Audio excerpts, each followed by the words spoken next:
Hello friends, we have made it. Welcome to Pride Month. It is currently midnight of June 1st, so we're getting a very early start to the month. I need something to keep me going, so tonight's drink of choice is a venti iced chai, oat milk, and 2 blonde shots. I gotta be honest, I wish I look a little bit better for this video, but again, it is midnight, so we're working with what we have because I simply could not wait to do this video. It has to happen right now or else it will not happen at all. So today, I'm going to be recommending you some books from queer authors. For the entire month of June, I will be posting and recommending and boosting up stories from queer authors because there are a lot of people with a lot of authority taking away queer stories. And I thought it would be really fun to do my part to counteract that by talking about them some more, to make sure that they are as accessible and as heard as possible. So for some of them it will be just regular casual reading vlogs, for some of them it will be sit down talking, for some of them I'm thinking the memoirs I might try to just explain what is said in the books so that if people aren't able to buy them they can still hear the content. I haven't really figured it out. It's kind of going to be a different format for every video depending on what I'm feeling and what the book is and everything like that, but the vague idea is just I wanted to find as many queer authors as I could so that I can talk about them for you here. And I figured what better way to start off the month than by talking about all of the books that I've gathered, which I did also ask on that first video for people to recommend any books with queer stories. So if you want more recommendations, there are some in the comments of that video. And I did also vaguely talk about what some of these books were, but we're just gonna go through this. I'm gonna try my very best to get everybody's pronouns and identities right, and I'm gonna try my best to explain these stories in a way that is informative, but it's entirely possible that I mess up. Please call me out on it and put the right information in the comments, and I'll be sure to put anything in the description that I miss or that I misspeak or anything like that. But I just want this month to be full of awareness and education, and I want to all spread information together, so we're gonna kick that off by recommending some of these voices. This is in no particular order, I'm kind of just gonna pick them up off of these stacks. I'm just gonna get this repeated author out of the way because I have 2 of his books, which when those reading vlogs come out, you will see that I recorded the ending of this sitting right here moments before starting this. What can I say? We got a lot going on.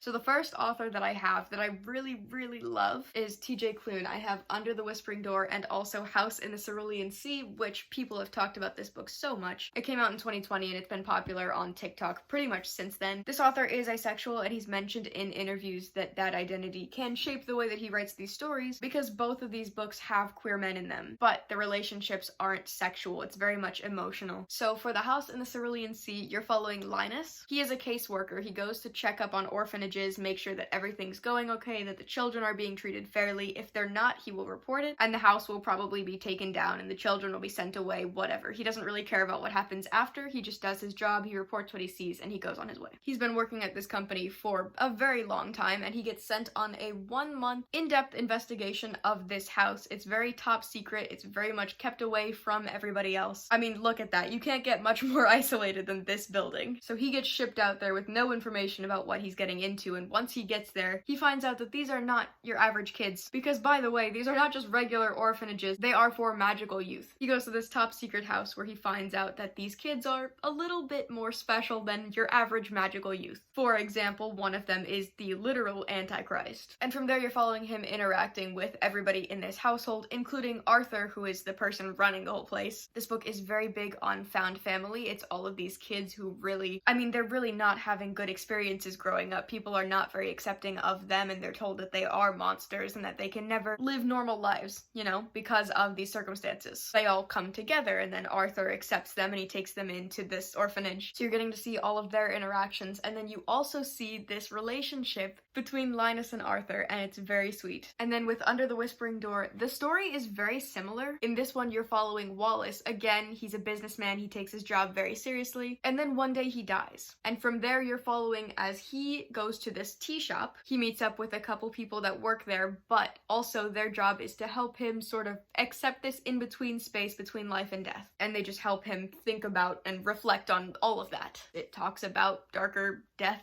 topics. So if you are sensitive to that, then maybe stick to this one, because this is definitely the more lighthearted story out of the 2, but even with darker themes, this book is just such a fun time to read. The darker conversations are still pretty easy to get through just because of the way that the characters handle it and the way that the story is presented. They are both really big on family and on enjoying the little things in life, and I think they are so fun. They are so easy to get into. The next book is Genderqueer, which I read, I don't know how many months ago. It's the only one on this list that is a graphic novel. So I think this format is definitely a lot easier to take in if you are looking for something like that, where maybe you want to hear one of these stories but you can't get invested in a full novel. And it definitely helps that this story comes with such beautiful imagery. This is a memoir, so you're following the author's journey with being both asexual and non-binary. Those are two identities that are very much not represented in media, and to see them both combined was just so refreshing. It was so comforting to see some of these things validated, because the author isn't afraid of saying things that are genuinely really uncomfortable to hear, but that people do feel. This book addresses questions about gender identity, what it means, and how to think about it, and doubles as a guide for people who may be experiencing similar feelings. And I could be wrong, but I believe this is one of the books that was getting banned in quite a lot of places because this is not the type of story that people wish to see. And that sucks because it's such a real story and it's presented in a really, really cool way. I would definitely like to reread this at some point. Another book that I have is Love and Other Disasters by Anita Kelly. This is a queer relationship on a cooking show. In this book, you're following these two characters, Dahlia and London. They're both competitors in this cooking show. Dahlia just finished up with a divorce and London just came out as non-binary, so they're both dealing with their own identities. And then on top of that, dealing with the pressure that comes with being on a television show that's broadcasted all over everywhere.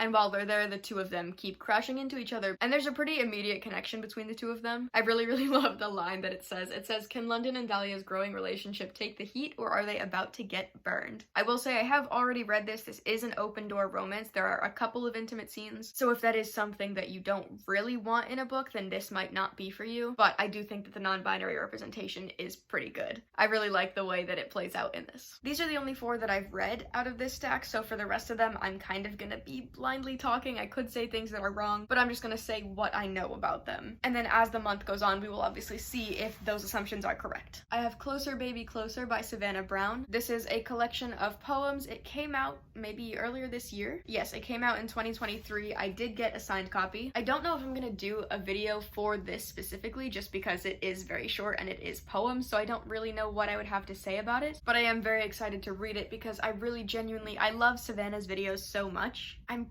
pretty sure she's bi. And this book is about modern intimacy, focusing on it with a lens that burns as often as it illuminates. And I'm very excited to read it because the format on a lot of these just looks really cool, and it's been a while since I've read poetry. I guess we'll see if this is one of those things that's just pretty Instagram things that you can take pictures of, or if it actually has some depth to it. But if it's anything like her videos, I'm sure it will be enjoyable. I have a lot of memoirs in here. I feel like these are either fiction or memoir, because that is my favorite type of nonfiction to consume, but also a lot of the memoirs are either focused on their queer experience or experiences with their bodies or something related. Hunger by Roxane Gay. She is also bisexual. This is a memoir about what it means to be overweight in a time where the bigger you are, the less you are seen. So this isn't necessarily about her sexuality, this is about her experience with her body, but she is bisexual, so her experience is still relevant. And also I did already own this book. I read it, I don't even know, it had to have been before high school. I don't remember anything that's in here, but I thought it was cool that I already had it. I have Radio Silence by Alice Oseman. I'm sure she needs no introduction, but this author is both asexual and aromantic. She did write Heartstopper, which really would be more fitting for this whole thing that I'm doing, but I just didn't know if I wanted to commit to the whole series. And also I know that it has some content that is harder for people to read, and I didn't know if I wanted to subject myself to that. I picked Radio Silence because I already read Loveless. Again, that would have been so much more fitting for this, but we're working with what we got, you know? We're still shouting out this author. Radio Rebel. This book is not about Radio Rebel, but it is about 2 people who run podcasts. They spend an entire summer working together and becoming best friends, and then their identity as a podcaster is revealed. I could be reading that wrong. Genuinely, the back of this doesn't say much. It's about podcasters and secret identities and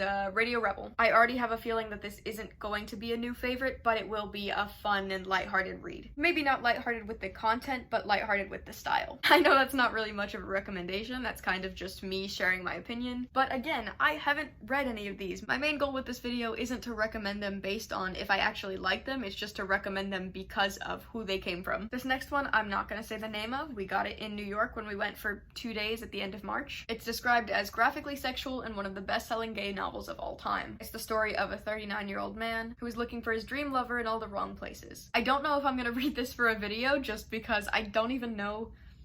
I just don't know. But I thought I'd mention it because it's very interesting. I had never seen it before, I've never seen anybody talk about it, and I was just very curious as to what's inside of these pages. Honestly, this is more of a book haul then it is a recommendation video. The next book is All Boys Aren't Blue by George M. Johnson. This author is non-binary with they them pronouns, and I have wanted to buy this book for so long. This is their debut book. It is a memoir about growing up being Black and queer in America, which something to mention is it is a young adult memoir. This is another book that was banned in a lot of schools. The fact that it's marketed as young adult means that it should be appropriate for those ages, so I wonder why we're taking it away. It talks about gender, masculinity, brotherhood, family, and Black joy. It just sounds so good. The pages also have a lot of space on them. The words are pretty big, so I think it's gonna be pretty easy to get through. Again, not with the content, but with the format. And I just think this is such an interesting perspective to hear from people of color that are also trans. It is something that is so important to listen to, and I'm always looking for more content that represents that. And from what I've already read, I really enjoy this author's way of writing, so I've been meaning to read this for months. I'm really excited to be getting around to it. And I'm already pretty certain that when I get around to this, I will be talking in depth about what the chapters say, since it is a banned book and it is a memoir. I won't have much opinion to say about it, but I can share the content and maybe share how I could relate to it or something like that. I'm just trying to think about how I want to do this, and I think that makes the most sense for a book like this. This next book, I have heard so much about it recently. It is In the Dream House by Carmen Maria Machado.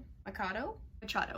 I'm trying to build confidence about saying names, even if I'm pronouncing them way wrong, because at least I said them. At least there was an attempt. But again, this is a memoir. It goes into an abusive relationship that this author was in. All I have written in my notes is that this author is queer, so if anybody has information on that, please let me know. But if not, I will read this and find out. But the reason that this memoir is so interesting is it's not formatted like a regular memoir. The story is presented with this whole house theme in mind. Each chapter is driven by its own narrative trope: the haunted house, erotica. It explodes our ideas about what a memoir can do and be. And it also goes into queer history, so yes. Oh, that is so cool. There's a section of it where it just has little paragraphs and then it says, go to page whatever. It's like a choose your own adventure just in the middle of this book. I am so interested to read this. Every couple of pages it just says Dream House as, and then it has a different story. I have no clue what I'm getting into with this, but I think that is such an interesting format. I am so excited to see how this plays out. The reviews say this is the most innovative memoir I've ever read, a brave bearing of a painful experience, and a reckoning with our collective failure to truly deal with queer intimate partner abuse. One of the most gripping literary voices of our time. So it just seems like a really unique way to talk about a subject that isn't really talked about. I think it's gonna be really, really good. I've heard so many good things about this book. My next book is On Earth We're Briefly Gorgeous by Ocean Vuong. I got this book in New York in August from You and Me Books, which is an independent bookstore in New York that Jack Edwards recently visited, and I felt very special and cool for the fact that I have been there. This author is an Asian American immigrant and he's also gay, and this story highlights a relationship between a mother and son. So you're dealing with sexuality and gender and expression, and also the experience of living in America as an immigrant. It talks about addiction, violence, and trauma, but also compassion and tenderness. This is a debut novel. There are so many these are the first of these people's books, and it's so exciting that these are the stories that they chose to put out, that they thought were worth putting out as their first ever big thing. I believe before this he was doing poetry and this is his first novel, but when I tell you I've heard nothing but good things about what this author puts out, I will pick up anything, and I haven't read any yet. I have such a weakness for books about parent-child relationships. It's so bad. This next book is one that's not at all based in reality. It's based in a dystopian world. I don't remember if it was in the horror or science fiction section, but it's Manhunt by Gretchen Felker Martin. This book is set in a world where testosterone makes people want to kill. Also, this author, she is a trans woman, but the story is about two ladies who spend their time hunting feral men and harvesting their organs. I wish the back said more because I really don't know what to say about this. It only came out last year, so it's still a pretty new book. I haven't heard much about it, but it's kind of just a commentary on current life and about men being gross and bad. I don't know. I don't have anything else to say about it. I also just thought the cover was really intriguing. I really like the design on it. I don't know. I think it'll be good for a reading vlog just because it is such a different type of book from all the other ones here. There's actually things to talk about with an actual plot. I have 3 books left. First is Detransition Baby from Tori Peters. She's a trans woman who is currently married to a woman, and I'm pretty sure I saw somewhere that she's a lesbian, but whether or not that is her exact identity, I know that she is queer in some way. I don't want to misrepresent people. I don't want to just put labels on them if that's not what they've said. My notes here are not very clear, I'll be honest. But this is a story that I have seen. I keep mentioning him, but Jack Edwards has talked highly of this book, and I've been interested to pick it up for a while because that's just a cool title, and this is a very cool cover. You're following a relationship, but at least one of the people is detransitioning. The back is very confusing. There are a lot of people with a lot of identities, but you're following this couple, but also there's a third person, and one of them is pregnant, and between the three of them, they're gonna raise this kid. This is also a debut novel. It's about what happens at the emotional, messy, vulnerable corners of womanhood. It talks about the taboos about gender, sex, and relationships, gifting us a thrillingly original, witty, and deeply moving novel. Again, the back isn't very clear just because there's so much going on. I think it'll make a lot more sense once I read it, but just getting this little information, there's a lot to want to know more about, so I'm excited to read this. I have 2 books left. One of them is Love That Story by Jonathan Van Ness. This is one of the hosts of Queer Eye, which I've never seen before. I don't know what it is, but it's a collection of essays from this person. Essays on grief, healing, queer rights, imposter syndrome, personal style, HIV, and more. These essays will allow us to examine our individual assumptions, expand our horizons, and give ourselves permission to be the messy and gorgeous humans that we are. Again, I just thought the cover was really gorgeous, and I know nothing about this show, but it seemed relevant. And again, with the big spacing on the pages, I think it'll go by really fast. That makes me feel motivated, the idea that there are less words and that I can actually read through these in one day or one sitting. Obviously, I want to take what I can from these stories, but it's nice to know that I might be able to actually get through them as well. And then the last book that I have, and the reason that I wanted to do this whole series in general, it is Felix Ever After by Case and Callender. I saw this book, I believe it was on the banned books table, and it inspired me to do this whole thing because I figured if these stories are getting banned, why not talk about them as much as I can? And also because I was so excited to read this and I thought I needed to document every second of my time with it. And if I'm gonna do it for one book, I might as well do it for the rest. This author is non-binary, uses they them pronouns, and has a very similar experience to the main character, who is queer and trans. So they have very similar experiences, which again, I'm expecting pretty good representation considering it's coming from personal experience. Felix Love has never been in love. He desperately wants to know what it's like and why it seems so easy for everyone but him.